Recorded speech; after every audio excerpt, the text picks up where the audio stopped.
Hello guys, today we're doing another episode of Historical Markers and we're in Richland County, Illinois. I hope you join us, hope you learn a lot. Let me know what you think. So stay tuned for what Richland County has to offer in the way of historical markers. We are outside Olney, Illinois at a little roadside pull-through. Robert Ridgway, leading American ornithologist, was born at Mount Carmel, Illinois on July 2nd, 1850. As a youth, he became interested in birds and sketched many specimens around his home. At the age of 17, he was appointed zoologist on a geological survey of the 40th parallel. From 1874 to 1929, he was connected with the Smithsonian Institution, first as ornithologist and later as curator of birds. He was a founder of the American Ornithologists Union in 1883 and contributed greatly to its official checklist of North American birds, published in 1886. His experience with the problems of color and color description in bird portraits resulted in a work entitled Color Standards and Color Nomenclature, which proved valuable in many fields besides ornithology. He also wrote an authoritative 8-volume study of the birds of North and Middle America. In 1916, Ridgway retired to Olney to continue his research at his home, which he called Larchmont. He developed an 18-acre tract nearby called Bird Haven as a bird sanctuary and experimental area for the cultivation of trees and plants not native to the region. He died at Olney on March 25, 1929. Bird Haven, with its variety of trees and birds, remains as a memorial to this much-honored American ornithologist. It and Dr. Ridgway's grave are approximately 2 miles north of here. Historic McsBurg School. In 1841, the year Richland County came to be, a primitive log structure located 4 miles northeast of Olney at the intersection of what is now North Silver Road and East Tank Farm Lane, housed one of the first 4 schools already in existence when the new county was officially formed. The school was known as McsBurg, thought to be named after the McWilliams family, the surname of several families residing in the neighborhood. That log structure endured for several years, but was eventually replaced by this frame building constructed in 1874 to 75. Records show the largest number of students attending McsBurg School was 40 in 1913-14, but the schoolhouse closed its doors at the end of the 1943-44 term due to shrinking enrollment. They only had 8 pupils, and the approaching mandated countywide consolidation of schools. In 1947, the building became a summer cabin for the Koa family, who later donated it to the Olney Garden Club in 1964 for restoration and relocation to the Olney City Park. In 2015, the Garden Club deeded the schoolhouse to the Richland Heritage Museum Foundation, which performed a second restoration and moved the building here to its current location next to the Heritage House Museum. This is a 1904 picture of the pupils and teacher at McsBurg School in 1904. All right, we are here at the Richland Heritage House Museum, and we are here for this marker that's on the corner, and it says Neighborhood Marker. Ambrose Hopkinson built this home in 1874, opened as a museum in 1991. He built a school building at the southwest corner of the intersection. It housed 10 grades and first high school in county. High school opened in 1871. M.E. Church, the Methodist Episcopalian Church, I'm sure, stood at northwest corner of intersection. Kitchell Avenue, named for Judge Alfred Kitchell, who gave the land for the church, parsonage, and school. He also persuaded the East-West Railroad to swerve to the north to better serve the city. Well, we are here at Bower Park in Olney, Illinois, and this marker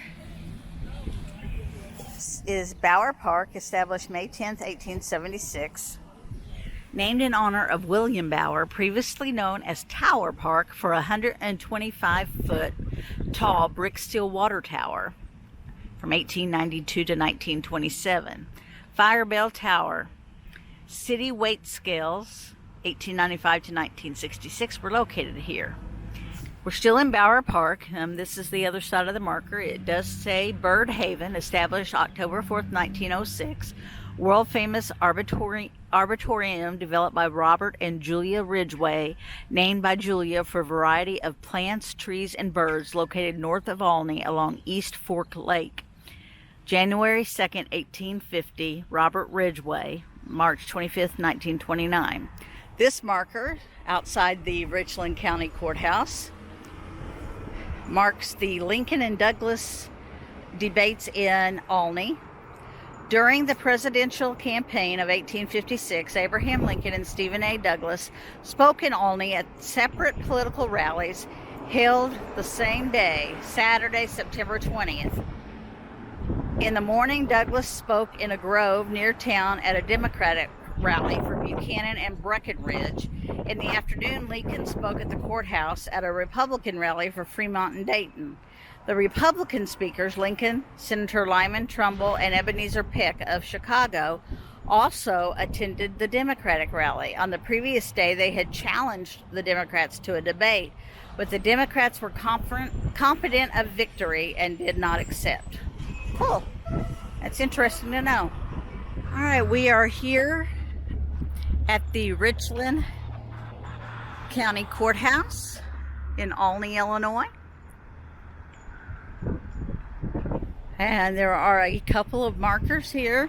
This is the veterans marker here, and that's probably a continuation.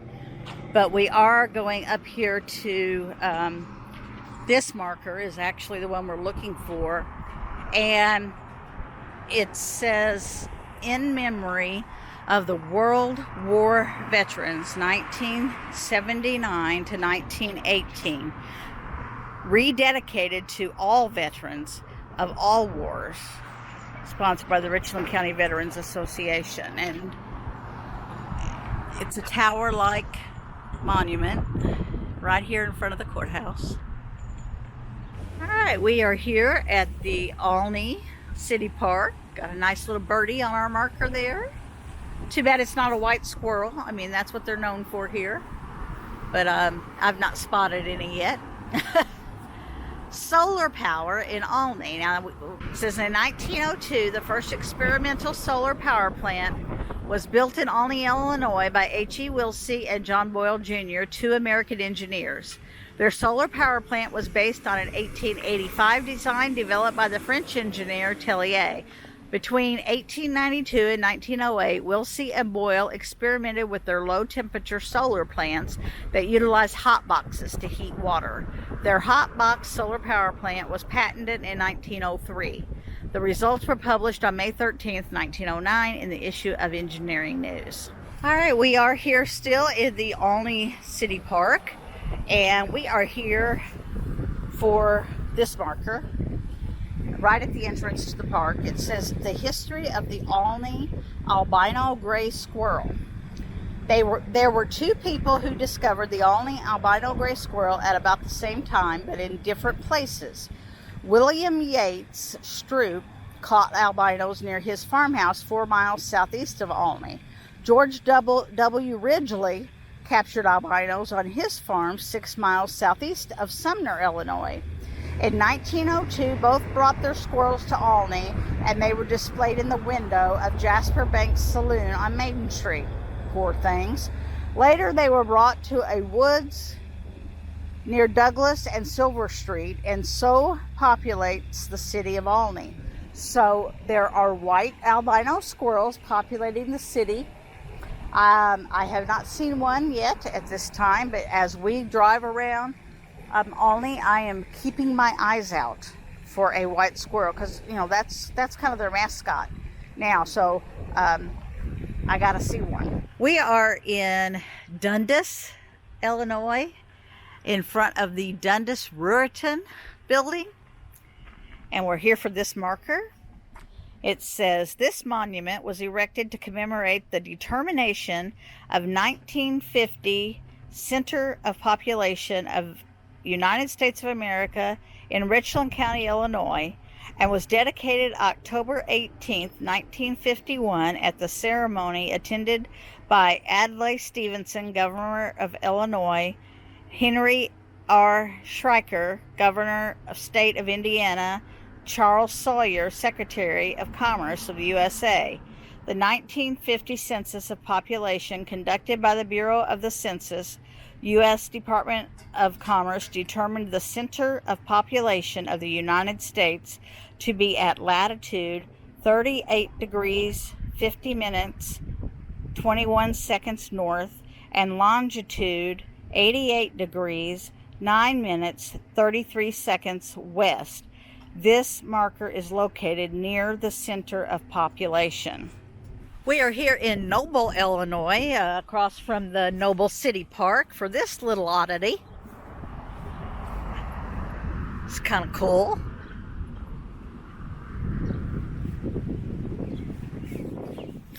It says this jail was built circa 1910 and used to mid-1940. It was moved off this location and used as a shed until 1995, when it was restored and returned to the original location. When it was in use, it had a brick exterior and a round roof. This jail was very popular during our oil boom days, as we had 3 taverns in town. It was also used to house the Noble bank robbers. The step from the Noble National Bank is also buried in front of the jail. So that would be that piece of concrete right there. It doesn't open, I guess. Oh, probably would have. Oh, yeah. I don't know if you can see in there or not. There's a chair in there. And an old chamber pot. And an old... Oh, there's a guy in there. Oh, he's laying down. I don't know if you can see him. He's in his striped pajamas there.